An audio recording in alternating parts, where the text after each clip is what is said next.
Ouais, Ah, voilà. super. Yes. Alors, du coup, moi, je suis effectivement, je suis venu ici donc à Arles. C'était prévu de longue date. Donc, j'avais rendez-vous ce mardi 10 décembre à 13 h avec Aurélien Poisson-Atlan, donc qui est l'initiateur, le fondateur de ce compte qui est devenu voilà, bah, mythique, qui s'est vraiment imposé dans la sphère de la résistance des dissidents parce qu'il y avait beaucoup d'infos qui circulaient, mais qui au début était très anecdotique. Moi, je le suivais depuis 2019, c'est-à-dire depuis l'affaire Benjamin Griveaux. Cette affaire de la sextape de Griveaux, Zoé Sagan est apparue sur les réseaux, d'abord sur Facebook. Moi, je l'ai suivie à cette occasion-là en pensant qu'effectivement c'était une femme, alors que pas du tout. Donc, et qui balançait des rumeurs, des punchlines, avec un style vraiment bien travaillé que j'aimais beaucoup, et des petites infos par-ci par-là qui donnaient l'impression que cette personne était bien informée. Et par la suite, ça a grossi, grossi, et sur Twitter, c'est devenu un compte qui a explosé. Plus de 1 milliard de vues, toutes publications confondues. Waouh. Je Ah crois ouais. qu'il a fait, ouais, en cumulé, il est à 1,3 ou 4 milliards de vues. Donc c'est vraiment un compte, dès qu'il faisait un post, il faisait 10 à 20 000 likes sur Twitter en quelques jours, quoi. C'était incroyable. Et il a commencé à avoir énormément d'informations qui se sont relayées sur ce compte, incriminant des gens, donnant des informations un peu off, de coulisses, du monde un peu mondain, voilà, de ces mondanités parisiennes, qui allaient incriminer des gens dans des affaires de mœurs, etc. On n'arrivait pas trop à savoir ce qui était vrai ou faux. Et il y a quelques mois, il est sorti du bois, donc Aurélien Poisson-Atlan, parce que certains médias mainstream l'avaient un petit peu ciblé. Lui dit dans certaines vidéos qu'on l'a menacé, entre guillemets, c'est-à-dire qu'on lui a mis des pressions telles qu'on l'a un petit peu obligé à sortir du bois. Il a fait une vidéo, je crois, il y a quelques mois, lui tout seul face caméra sur son smartphone, où du coup il fait son, entre guillemets, son coming out. Voilà, il explique pourquoi il donne son identité, comment il a bossé, qui y avait derrière ce compte, parce que du coup, sous ce pseudonyme, se seraient relayés plein de gens différents dans l'entourage d'Aurélien. On sait qu'Aurélien est en lien assez proche ou moins proche avec des gens comme Juan Branco, qui est aujourd'hui son avocat, avec Xavier Poussard, qui est à la tête de la lettre d'information Fait et Documents, qui a balancé sur Jean-Michel Trogneux. Voilà, et depuis maintenant plusieurs semaines, il a donné des interviews un peu partout, Média en 442, je crois. Il a donné aussi à Kairos. Voilà, donc il se cache plus et il explique qu'il a énormément d'informations encore en off parce que son compte a généré tellement d'intérêt du public qu'il a reçu énormément de données sur ses comptes Twitter, etc., de gens qui lui ont donné des témoignages, qui lui ont apporté des documents, etc., qu'il n'a pas pu traiter et qu'il a mis de côté apparemment plusieurs terras, 9 terras précisément, de données qu'il dit toujours explosives, mais dont on n'a pas le contenu précis. Alors, on a vu qu'il y a quelque temps, il y a eu l'affaire Coé, hein, Coé qui a été incriminé pour abus sexuels, je crois, que Zoé Sagan avait balancé déjà quelques semaines avant. Donc, on a eu l'impression qu'il était plutôt bien informé sur certains points. Voilà. Et il a relayé massivement ce qui concernait les réseaux pédocriminels, le Covid, évidemment, ce qui concernait aussi l'affaire Trogneux. Voilà. Et c'est ça qui a été, du coup, à l'initiative de sa garde à vue. Donc, moi, j'avais rendez-vous ce mardi 10 décembre.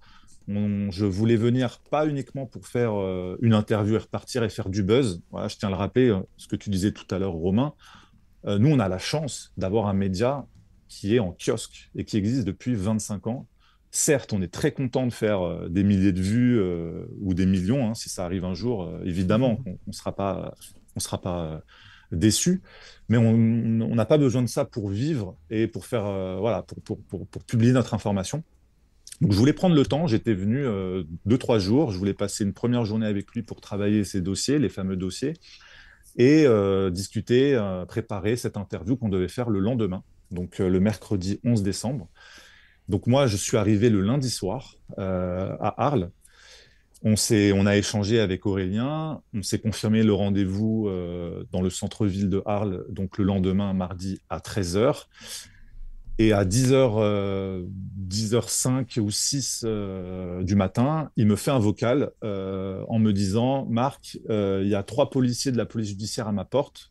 Je vais sûrement aller en garde à vue. Je te tiens au courant, c'est un truc de fou. Voilà. Donc, moi, je lui ai répondu après. J'ai bien vu que il recevait plus les notifications, donc forcément, son téléphone a dû être pris. Et j'étais en lien avec, je ne sais qui est derrière ce compte, qui s'appelle Lorapi, mais maintenant qui reprend beaucoup de choses, Lorapi, PY, je crois, qui est un compte de soutien sur Twitter et qui relaye, on va dire, ce que Zoé Sagan peut parfois relayer. Alors, vu qu'en fait, le compte a été supprimé, hein. Le compte de Zoé Sagan a été supprimé à plusieurs reprises. Donc, Lorapi a pris le relais et Aurélien a expliqué que c'était une intelligence artificielle derrière, parce qu'il utiliserait beaucoup l'intelligence artificielle à des fins journalistiques, et il a inventé un style que lui voilà, défend en tant qu'artiste auteur, parce que c'est un écrivain, entre autres, comme du journalisme prédictif, l'infofiction. Donc, bon, c'est intéressant. Bon, pour nous, les journalistes, ça paraît un peu lointain, un peu loin de notre façon de bosser, mais c'est une œuvre artistique, voilà, qu'il a construit dans laquelle il y a de l'information, il y a de la fiction. Bon, bah, ça nous oblige un petit peu à savoir dénouer, démêler le vrai du faux, mais moi, je voulais vraiment essayer de comprendre un peu plus comment ça fonctionne, et donc il argumente en disant que lui et des amis ont fabriqué cette intelligence artificielle qui lui permettent de traiter beaucoup d'informations qu'il reçoit, de faire du journalisme prédictif, et aussi bah, de l'aider sur les réseaux sociaux pour pouvoir voilà, répondre à des gens et diffuser des informations. Donc, moi, j'ai attendu du coup mardi, mercredi. Je me suis dit 24 heures de garde à vue. Il y a eu, je pense que vous connaissez Bertrand Scholler, qui s'est fait arrêter aussi sur la même période. Alors, lui, il a fait 24 heures, je crois. Et il est sorti, il a fait un tweet, je pense, mercredi. Et jeudi matin, du coup, j'ai prolongé mon séjour en attendant son retour. Jeudi matin, du coup, Aurélien m'écrit, il est sorti à quelque chose comme 8 9 heures du matin. Donc, il a fait presque 48 heures, complètement épuisé, cassé en deux. Bon, voilà, les conditions de garde à vue dans notre pays sont pas forcément de tout repos, surtout pour des délits de presse. Là, on est sur un délit de presse. Il faut vraiment comprendre que on n'est pas face à un criminel, on n'est pas face à quelqu'un qui a fait autre chose que de relayer des informations sur Internet. Bon, donc il finit dans une cellule, bah, comme il me dit, remplie de pisse, pas de chiottes, pas de lumière, rien, rien à bouffer quasiment. Donc pas possibilité de dormir vraiment. Donc 2 jours de nuit blanche à s'expliquer du pourquoi, du comment il aurait cyberharcelé, parce que du coup, c'est ça la mise en examen, pour une plainte déposée par Brigitte Macron le 27 août dernier, cyberharcèlement sexiste. Donc, j'imagine très bien, ça doit être les nombreux tweets et les nombreux relais qu'il a dû faire avec son compte autour de l'affaire Trogneux. Et vu que lui a une audience extrêmement importante, forcément, bah, il a été ciblé. Alors Bertrand Scholler, je ne sais pas exactement à quoi c'était dû. Il y a eu apparemment une trentaine de personnes qui ont été interpellées. Alors lui m'a dit dans des messages que c'était aussi des internautes, des gens qui ont commenté. Donc voilà, aujourd'hui, apparemment, il y a des gens qui, en commentant des publications, peuvent être interpellés pour s'expliquer. Enfin, c'est vraiment, on est dans 1984, quoi. Et j'ai pas pu faire l'interview. Il est sorti dans un état tellement fatigué, usé, et récupérer son enfant pour les jours prochains. Donc en fait, moi, du coup, je pense que je reviendrai dès que possible, même s'il m'a dit que on pourra se revoir, mais lui-même, il doit consulter bah, Juan Branco, son avocat, pour voir qu'est-ce qu'il a le droit de dire. Parce que maintenant, en fonction des prises de parole publiques qu'il va avoir, tout comme j'avais vu avec Thierry Casasnovas, que lui a été mis en examen pour une autre affaire, mais par exemple, Thierry ne peut plus s'exprimer sur la santé. Ça peut lui être reproché, peut repartir en garde à vue. Et là, j'imagine Aurélien, il va y avoir des sujets qu'il ne pourra plus aborder. Donc, c'est une façon de le faire taire. C'est une façon sûrement de lui mettre la pression, évidemment. Moi, je peux pas présumer de la nature des documents et des fichiers qu'il a mis de côté. J'imagine très bien, déjà, nous, à notre échelle, qui sommes un média, bon, on n'a pas eu une telle audience, mais je vois qu'il y a des gens, parfois, qui nous transmettent des informations ou autres. J'imagine à son échelle ce qu'il a peut-être pu recevoir et peut-être pu mettre de côté, mais sans pouvoir le travailler. Il n'a pas les moyens journalistiques de pouvoir traiter toutes ces données. Et c'était moi aussi l'objet de ma démarche, c'était de pouvoir essayer de faire un petit peu comme Wikileaks avec toutes ces données. Je me suis dit, est-ce qu'on peut faire un consortium de journalistes? Est-ce qu'on peut faire quelque chose avec tout ça? Parce que derrière, il y a peut-être des informations fausses, mais il y a peut-être des informations vraies et pertinentes qui nécessitent de l'enquête. C'est clair. Ça, c'est le Marco que j'aime bien. Ça, c'est tu lui poses une question et il fait 20 minutes derrière. Pour le coup, c'est ça qu'on adore. Pour le coup, c'est précis. Au moins, il donne toutes les infos, tous les éléments. Ça, c'est clair que c'était très Vous précis. savez tout. Ah, voilà. Merci Milou d'affiche tous les bien sûr. pas mal de commentaires. Vous êtes vraiment adorables. Moi, j'en ai d'autres là sous les yeux. Vous êtes vraiment adorables. Les gens nous félicitent là-dessus. Et vous êtes 1100. Donc 1100 dans le chat. On fait plus de chiffres beaucoup. qu'on voulait faire. Nous, on voulait vraiment faire un petit truc qui payait pas de mine. Et ça fait plaisir. Merci à tout le monde dans le chat. Pourquoi tu rigoles, Lazare? Qu'est-ce qui t'arrive? Celui, il veut faire des millions, Lazare, à la réelle. Il a pas du gain, là.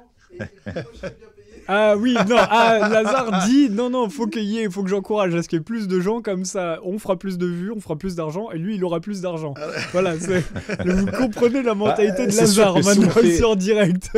Si on fait 1 million de followers en direct, oui, c'est sûr que cette émission aura peut-être plus de budget. C'est certain. Mais bon, comme je disais tout à l'heure, c'est pas notre but. Et d'ailleurs, ce que j'ai redit à Aurélien, parce que tu vois, il était gentil, parce que moi, bon, je sais que il est pas très loin. J'insistais, je lui disais bon, si tu veux, on se voit quand même il récupérait son fiston après. Et il y avait quelques heures de battement. Moi, je lui ai dit, écoute, si tu veux, on se voit juste pour un café. Voilà. Au moins, moi, j'ai besoin de faire un contact physique avec quelqu'un, avoir ce lien, parce que j'estime que bosser à distance, c'est pas possible. Il faut d'abord qu'il y ait un premier échange, une première rencontre physique. Voilà, dans tous les boulots que j'ai fait, ça me permet au moins de pouvoir cerner la personne, poser des questions en off, voilà, loin des téléphones, loin des ordinateurs, etc., et de pouvoir mieux comprendre les dossiers. Et lui m'a dit, écoute, je suis désolé, là, franchement, je suis épuisé. Moi, j'ai jamais fait de garde à vue de 48 heures, donc j'imagine que c'est un coup pour le moral. D'ailleurs, Thierry Casasnovas, que j'ai eu au téléphone après, qui a appris la nouvelle, m'a dit qu'il a porté tout son soutien à Aurélien, qu'il ne connaît pas.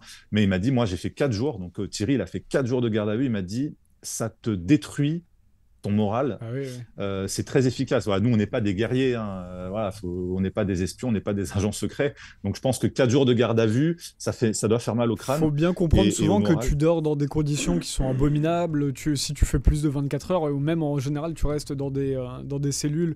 Alors déjà avec ça peut avec des gens, mais peut être avec des gens qui sont des fois Ah oui, c'est la cour des miracles. C'est terrible. Bah oui, t'es avec des gens qui ont des affaires X ou Y, hein, des vendeurs de drogue ou des gens qui ont été arrêtés pour des violences. Hein, peu importe. T'es mélangé avec. Toi, t'es là pour un délit de presse. En fait, et on te mélange avec des gens qui ont des affaires plus graves. Alors d'ailleurs, j'en profite pour dire une petite pensée au docteur Grégory Pamar, parce que ça, on parle par exemple de Zoé Sagan là, mais il y en a qui n'ont pas de voix. Le docteur Grégory Pamar, qu'on a beaucoup vu lutter contre le pass sanitaire à l'époque, lui est convoqué par l'ordre des médecins, donc il continue sa chasse aux sorcières des médecins qui ont essayé de soigner efficacement avec en croyant dans les produits...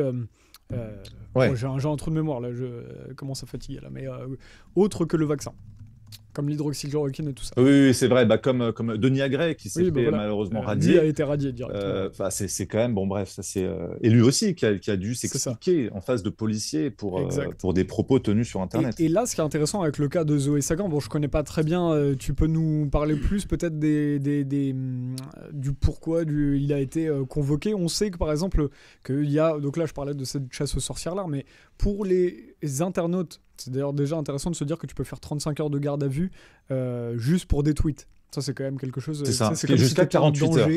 C'est comme si tu étais un danger permanent. C'est quand même... C'est quand même assez dingue. Donc là, ouais, comme je vous là, disais ce que tout à j'aimerais l'heure, bien, lui, c'est attends, pas- je finis juste, c'est que par exemple, on est dans un monde, pour ceux qui comprennent pas trop, t'en as beaucoup qui sont. On savait que.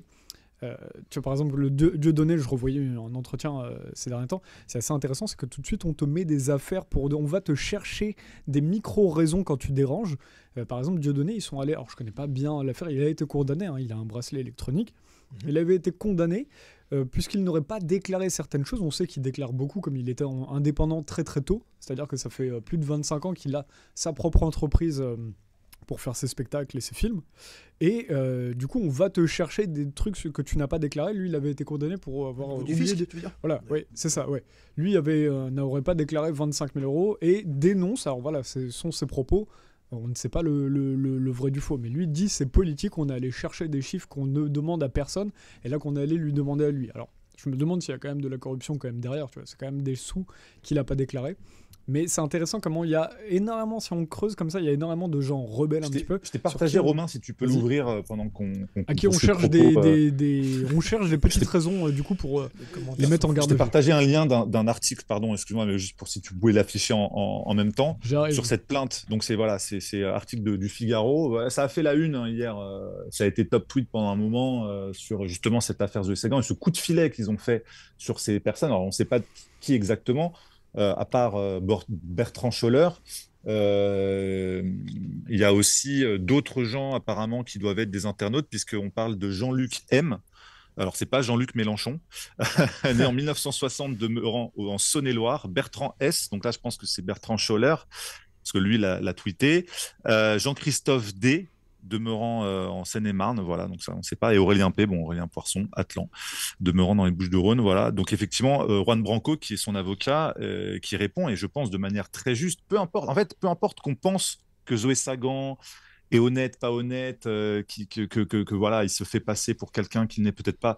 Ça, j'en sais rien. Moi, je suis pas là en train de juger de ses intentions. Je n'en ai pas encore la possibilité. Et moi, voilà, je fais mon travail de journaliste, et effectivement, il y a eu un phénomène Zoé Sagan important. Mais par contre, qu'il soit arrêté et qu'on le prive de liberté pour un délit de presse, et c'est ça qu'il le dit, les infractions, ça c'est Juan Branco, les infractions de presse ne doivent faire l'objet de contraintes de corps. C'est vrai que faut quand même se rendre compte que nous tous, on est potentiellement, on peut être mis en garde à vue pour un propos. Voilà, là c'est vraiment un délit de presse, à la limite, si elle veut porter plainte, Brigitte Macron, qu'elle porte plainte pour diffamation, il n'y a pas de souci. Si vraiment après la justice tranche et qu'il y a une condamnation, très certainement, il y aura une amende, et après, on pourra en discuter. Mais là, on est quand même sur autre chose. Et tu as vu quand même, juste en dessous, on voit un Fox viral en sous-chapitre. Ce qui est intéressant là-dessus, c'est leur manière, et justement, faisons le lien avec l'affaire Natacha Ray. Moi, je connais, voilà, je sais pas le pourquoi du comment. Mais ce qui m'intéresse, c'est quand on voit l'affaire Natacha Ray, on l'avait reçue 2 fois en septembre d'ailleurs pour en parler sur Nexus. Natacha Ray, justement, expliquait très bien comment, en fait, alors, tous les médias vont dire oui, ce sont 2 femmes transphobes qui vont être condamnées pour des informations. Pour avoir menti sur l'identité de Brigitte Macron. En réalité, quand tu creuses, tu vois que le tribunal ne statue seulement que sur des propos d'hypothèses qu'elles auraient dit. C'est-à-dire d'hypothèses en disant oui, Brigitte Macron aurait menti à toute la France. Voilà, elles auraient été condamnées parce que Brigitte Macron n'aurait pas menti à toute la France. Oui, mais ça ne statue pas sur l'identité. Oui, bien sûr. Exactement. Donc c'est intéressant. Sur le fond de le flou, toujours. Ils ne vont pas sur le fond. Ouais. Ils vont sur le fait, ils vont dire oui, Miloud est allé trop loin sur un truc. Bon, je te mets dans le. Non, vas-y, mais je te mets dans le sac. Ils vont dire un tel a dit est allé trop loin, mais ils ne jugent pas sur le fond, sur le truc premier. Tu vois ce que je veux dire? Par exemple, en disant on a dit ça sur François Bayrou, ils vont aller sur des hypothèses qu'on fait quand on statue. Ok, François Bayrou, par exemple, tout à l'heure, on a eu des propos durs sur lui. On dit oui, c'est toujours c'est un Barnier bis. Ils vont juger sur c'est un Barnier bis, ils vont pas juger sur les affaires de corruption du gars. Ils ne rentrent jamais sur le fond, parce que le fond les dérange. Le fond les gêne, et c'est là où du coup il y a sûrement un loup. Si tu peux partager, je sais pas aussi, pendant qu'on continue le propos, mais parce que ça c'est quand même assez cocasse, le tweet de Rudi Reichstadt. Voilà, je te l'ai mis dans le même mail. Je t'ai mis un screenshot, donc ça a été un tweet qu'il a fait, je pense, hier. Et donc il avoue être un des plaignants dans cette affaire aussi. Donc c'est bien, on voit où est parti notre fonds Marianne, hein, l'argent des Français. Ah oui, ok. Parce qu'avec Conspiracy Watch, il a pris plus de 60 000 euros, je crois. Qu'a-t-il fait avec l'argent? En tout cas, je cite, hein, le pouvoir n'enferme personne. On a simplement quelqu'un, Aurélien Poisson-Atlan, qui, dans le cadre d'une enquête judiciaire, je précise que je suis l'un des plaignants, a été placé en garde à vue. Il va en sortir très rapidement si ce n'est déjà fait. Ceux qui sont véritablement attachés à la liberté d'expression devraient se réjouir qu'on ne puisse pas diffamer, injurier et harceler impunément. Caché ou pas derrière un pseudo, on est responsable de ce qu'on publie, ça n'est pas très compliqué à comprendre. Ouais, bah franchement, la justice sous Rudy Rechat, moi, me ferait très peur, hein, parce qu'enfermer des gens pour un délit d'opinion, c'est le début de, on va dire, de la criminalisation de la pensée, et derrière, pour les journalistes, c'est très grave. Et en plus, ce monsieur qui n'arrive pas vraiment à justifier cet argent du fonds Marianne qu'il a pris pour je ne sais quelle raison, se constitue plaignant dans cette affaire. C'est un peu le monde à l'envers. Moi, c'est vraiment, bon, ceux qui connaissent Rudy Reichstadt... C'est ça, bon, c'était quelqu'un qui était très favorable au pass sanitaire, donc j'ai envie de te dire que limite, c'est quelque chose qui résume la situation. Miloud, on nous dit qu'on prend pas assez le chat. Ouais, justement, je réponds à Sylvain. Alors, nous, c'est une émission, on est connu pour prendre à fond le chat. Là, c'est juste qu'il y a beaucoup de monde, et puis surtout, pour éviter, en fait, les amis, pour éviter de masquer la tête de Marco. En fait, c'est-à-dire que dès que je vais apparaître, c'est pour ça que je fais exprès je les affiche pas quand Marc parle et quand il montre quelque chose, parce que là, c'est mieux comme ça. Ça évite qu'on le masque. Alors justement, Sylvain, on va commencer par toi. En parlant de Zoé Sagan, beaucoup de commentaires. Alors Sylvain qui nous dit, il est tout seul, au calme, arrêtez de dire n'importe quoi. Voilà, Zoé, il est dans une cellule à part. En fait, ce qui ressort dans le chat, c'est que beaucoup le défendent, mais aussi beaucoup, en tout cas, sont assez véhéments contre lui et disent effectivement ce qu'il veut dire en substance, c'est que voilà, il promet des choses sans que ça arrive réellement. Justement, c'est ça que beaucoup de gens lui reprochent. Exactement. Il a dit qu'il allait sortir du lourd. Ouais. Exactement, il le dit souvent. Alors je sais pas, Marco, toi, je sais pas ce que toi t'en penses, Tristan également, et toi aussi. On voulait lui poser la question, hein, et justement, on n'a pas pu l'avoir cette semaine. Pour ça, en fait, c'est-à-dire qu'il m'avait promis, il m'a rien promis. Hein. On a échangé longtemps avant. Je vais pas dire, il m'a vendu du rêve. Hein. Il est pas. J'ai eu sensation d'être en lien avec quelqu'un d'assez équilibré, raisonnable et carré. De toute façon, ça c'est clair. Les semaines précédentes, ma venue ici, on a eu plusieurs échanges directs. Bon, je l'ai appelé. Et il m'a donné vraiment une impression de quelqu'un d'assez raisonnable et bien équilibré. Maintenant, je ne peux pas présumer de ses intentions. Quoi qu'il arrive, il m'avait dit qu'il avait des informations assez explosives sur le couple Macron, etc. Bon, il l'a déjà dit dans d'autres interviews publiquement. Il a dit qu'il avait vraiment du très lourd. Et beaucoup de gens ont estimé qu'il n'avait pas diffusé ce qu'il avait promis de diffuser. Alors, est-ce qu'il l'a vraiment? Est-ce qu'il distille au compte-gouttes? Est-ce qu'il a peut-être pas grand-chose? C'est des bonnes questions, moi, ce que je voulais lui poser au minimum en off pour me faire une idée du travail. En tout cas, ce qui est sûr, c'est que c'est quand même quelqu'un qui a, pendant toute la période Covid, balancé des informations, était un relais d'informations pertinentes. Donc ça a été factuellement, je pense, il a fait un bon boulot. Et il a quand même 2-3 fois balancé des informations justes.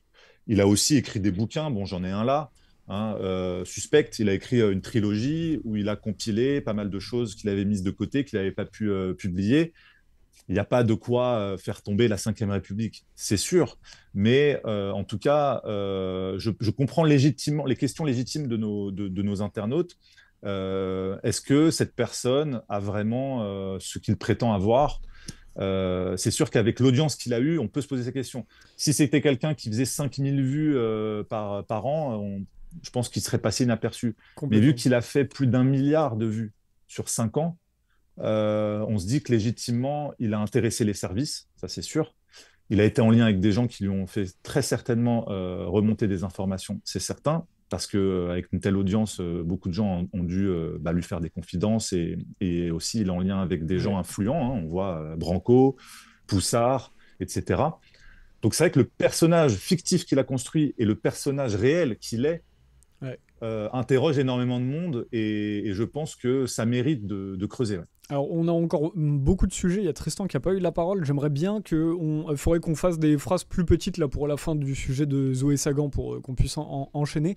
Et juste pour conclure avec ce lecteur justement qui nous disait on disait n'importe quoi, il était tout seul en cellule. Il faut rappeler que, alors je ne sais pas pour Zoé Sagan, moi j'étais pas là-bas, mais la plupart des mises en garde à vue similaires, t'es jamais tout seul en cellule. Donc ça, on connaît assez bien le sujet. Je ne sais pas pour Zoé Sagan, effectivement dans ce coin-là à Arles, je sais pas comment c'est, mais c'est très souvent quand des accusés politiques sont mis en garde à vue, ils ne sont jamais tout seuls, tu es toujours avec des alcooliques en fin de soirée, tu restes dans des cellules qui sentent pas que l'eau par terre, et donc voilà. Donc c'est non, on ne dit pas n'importe quoi. Il a dû être dans des conditions déplorables, et moi qui ai vraiment entendu sa voix à la sortie de sa garde à vue, c'est la voix d'un mec épuisé, vraiment qui est au bout du rouleau, ça c'est clair.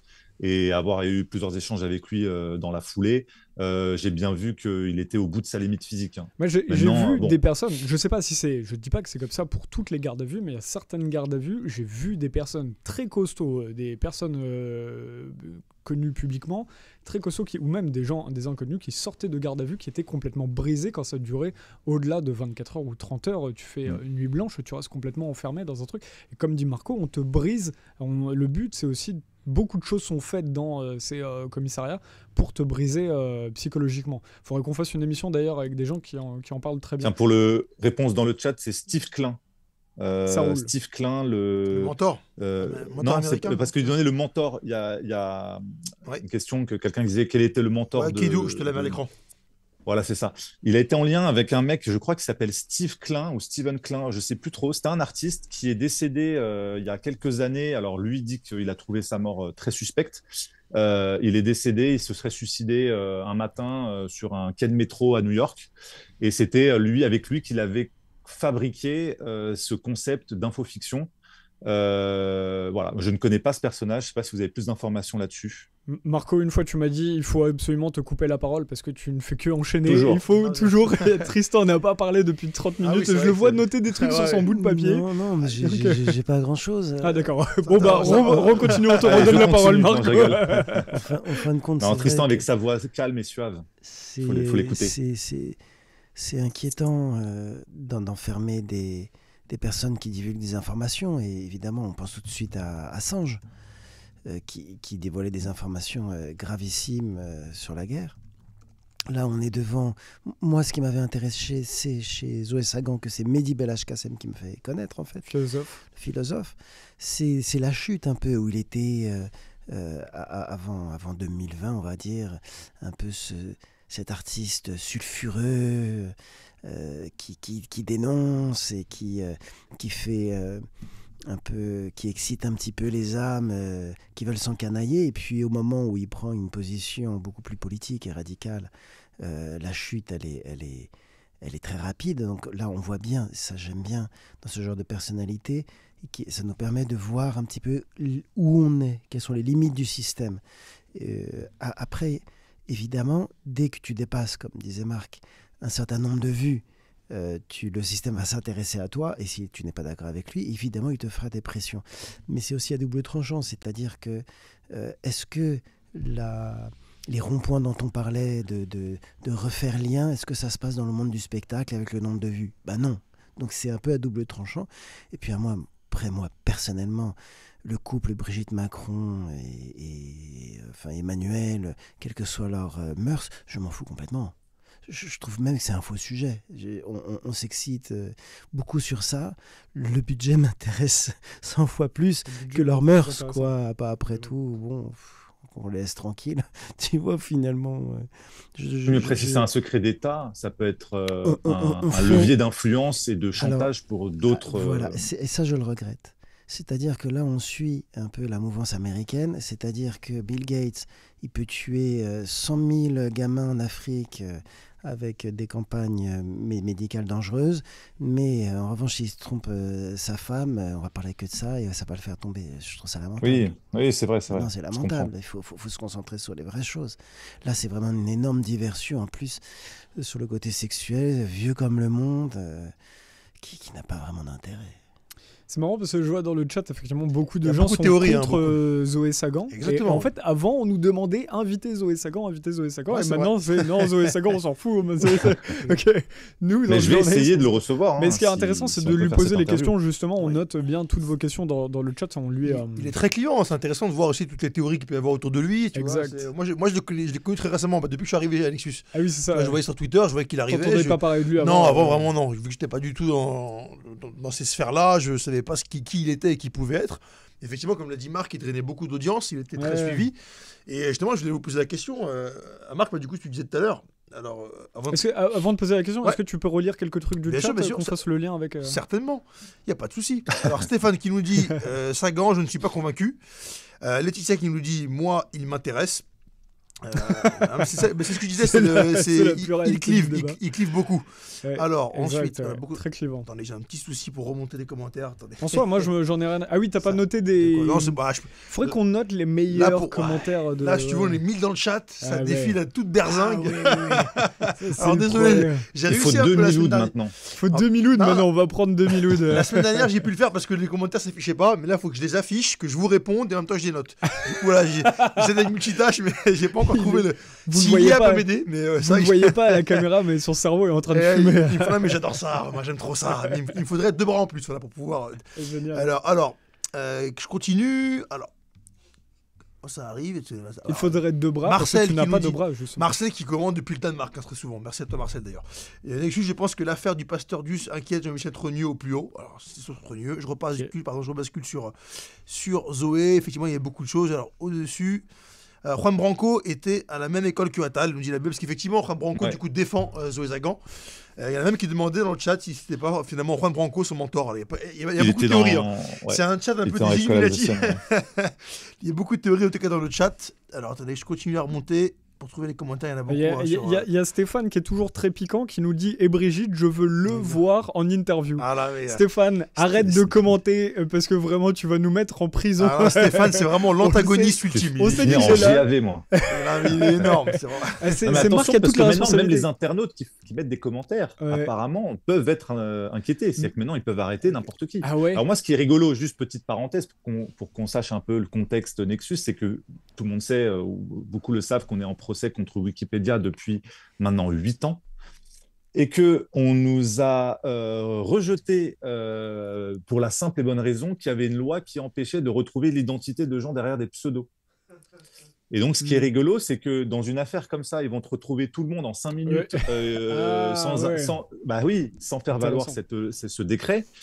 Et nous, depuis maintenant 2 ans, on essaye de faire sauter ce blocage judiciaire parce qu'ils disent on ne peut pas aller sur la diffamation parce que les gens derrière les pseudos sur notre page Wikipédia qui nous traitent, qui font de l'amalgame, de la diffamation en antisémitisme, etc., contre Nexus, ils se cachent derrière des pseudos et on ne peut pas lever leur identité. Donc c'est un peu rigolo de voir ce 2 poids 2 mesures. Je pourrais dire ça à notre cher Rudi Reichstadt. Complètement. Miloud, on va peut-être switcher de sujet, mais tu voulais poser une dernière question à Marco là ? Oui, effectivement, en tant que journaliste aussi, vraiment, tu peux répondre, c'est intéressant, parce que là, vu que Marco est parti justement pour enquêter, converser avec Aurélien et puis lui poser des questions. Yes. Donc, tout à l'heure, Marco, tu disais que ce qui t'a motivé, c'est ce qui a nourri et ce qui t'a intrigué, ce qui a nourri ton intérêt, c'est de voir qu'il faisait beaucoup de vues, en tout cas que ce qu'il disait avait une caisse de résonance. Je parle pas des vues, hein, évidemment, c'est pas le but premier, mais je disais que forcément le fait de voir comme ça sortir du bois, lâcher des informations durant le Covid et autres, avec Benjamin Griveaux et même d'autres infos, toi c'est ce qui t'a interpellé, le fait que ça crée une audience derrière et que ce qu'il disait pouvait faire écho à beaucoup de gens. Toi personnellement, en tant que journaliste, qu'est-ce que tu penses de tout ça? Le dossier des Zoé Sagan, c'est qu'il y a beaucoup de choses qui sont dites là-dessus. Qu'est-ce que tu en penses?